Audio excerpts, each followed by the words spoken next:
Hello बच्चों, कैसे हैं आप। आशा करती हूँ आप सभी बहुत अच्छे होंगे। बच्चों, आज आपकी हिंदी की क्लास थर्ड का चैप्टर नंबर 6 शुरू करते हैं। आपके चैप्टर का नाम है बच्चों परिश्रम सफलता का मंत्र।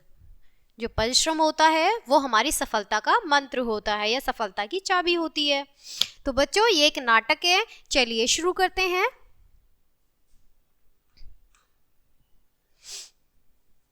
गधे को मूर्ख कहा जाता है। बच्चों, जो गधा होता है उसे मूर्ख कहा जाता है। इस एकांकी नाटक का गधा सोच समझकर दूसरों को सलाह देता है पर खुद ही फंस जाता है। यानी जो गधा होता है वो दूसरों को सलाह देता है लेकिन वो खुद ही फंस जाता है। अब यहाँ पर शुरू होता है प्रथम दृश्य। किसान अपने पशु घर के दरवाजे पर खड़ा है। जो किसान है वो अपने पशु घर के दरवाजे पर खड़ा है। भीतर बैल और गधा आपस में बातें कर रहे हैं। किसान कान पर हाथ रखे सुन रहा है। यानी किसान जो है वो गधे की और बैल की बातें सुन रहा है। अब यहाँ पर सबसे पहले बैल कह रहा है, गधे भाई तुम बहुत ही भाग्यशाली हो। तुम्हारा दिन कितने मजे से कटता है। स्वामी तुम्हें कभी कभी ही काम पर लगाता है। मुझे तो सुबह 6 बजे से शाम अंधेरा होने तक जुटे रहना पड़ता है। तो गधा कहता है, हाँ मेरा समय तो आराम से कट जाता है। बैल, मालिक तुम्हें खाना भी अच्छा देता है और रोज हरी हरी घास। तो गधा कहता है, कुछ सोचते हुए मैं तुम्हें एक उपाय बताता हूँ, फिर तुम्हारा जीवन भी आराम से बीतेगा। किसान ध्यानपूर्वक सुनता है। अब किसान सुन रहा है उनकी बातें। तो वो कहता है गधा कि बैल बोल रहा है, हाँ हाँ हाँ भाई शीघ्र बताओ, यानी मुझे जल्दी बताओ कि ऐसा क्या रहस्य है।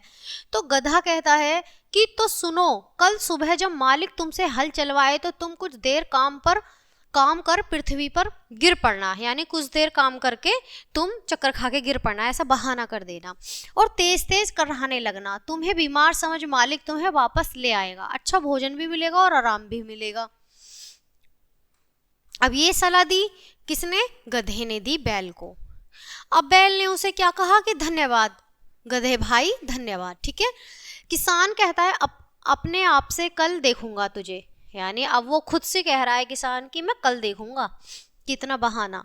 तो दूसरा दृश्य शुरू होता है। बैल हल जोत रहा था, किसान पीछे पीछे चला रहा था। किसान, चल चल चल, धीमे क्यों चल रहे हो। बैल जमीन पर गिरकर कहराने लगा। तो किसान, ओहो लगता है तुम बीमार हो गए हो। मैंने तुमसे बहुत परिश्रम करवाया, इसी से बीमार हो गए हो। कोई बात नहीं, अब तुम अच्छी तरह खाना खाओ और विश्राम करो। खेत पर अब गधा आएगा। किसान बैल को ले जाता है और गधे को लाकर हल में जोतने लगता है। गधा अपने आप से, यह तो कठिन परिश्रम का काम है, मैं तो अभी भी थक गया। कितना मूर्ख हूं मैं। अच्छा उपाय बताया बैल को मैंने, कि मैं कितना मूर्ख हूं कि मैंने बैल को ऐसा उपाय बता दिया। अब उसकी जगह मुझे काम करना पड़ रहा है। किसान, अरे खड़ा हो। खड़ा क्यों हो गया, क्या सोच रहा है, मुफ्त की खाएगा क्या। अब ऐसा किसान कह रहा है किससे? गधे से। अब तीसरा दृश्य शुरू होता है। गिरता पड़ता गधा शाम को घर पहुंचा, पशुशाला में जाते ही गिर पड़ता है। बैल, गधे भाई तुमसे अच्छा उपाय सुझाया, मैंने दिन भर आराम किया, इधर कुछ भोजन पानी रखा है, खा पी लो फिर आराम करना। अब ऐसा बैल कहता है। फिर गधा कहता है, ना भाई।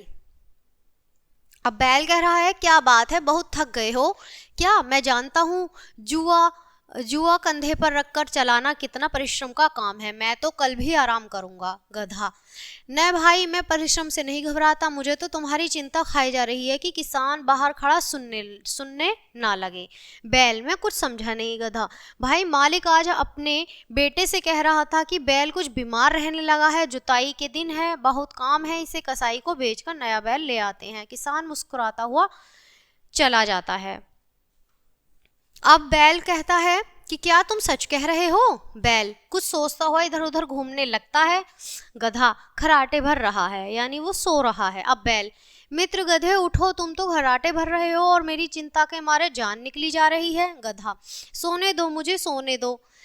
अब बैल बोलता है, मुझे और परिश्रम की जरूरत नहीं है, मैं अपने परिश्रम जीवन से ही संतुष्ट हूँ, मैं कल अपने काम पर जाऊंगा। बैल कह देता है। गधा, ठीक है जो तुम्हें अच्छा लगे। प्रातः होने ही किसान आता है, यानी सुबह होते ही किसान आता है। किसान, उठो उठो सुबह हो गई। बैल खुश होते हुए आगे बढ़ता है। अच्छा तो तुम ठीक हो गए, चलो तुम हल खींचना और गधा रहट चलाएगा। परिश्रम करने की आदत ही ठीक होती है, चलो तीनों खेत पर चलें। तीनों जाते हैं। अब तीनों खेत पर चले जाते हैं। इसी के साथ ये जो पार्ट है यहीं खत्म होता है। मिलते हैं आपसे अगले पार्ट में, तब तक के लिए बाय, थैंक्स फॉर वॉचिंग।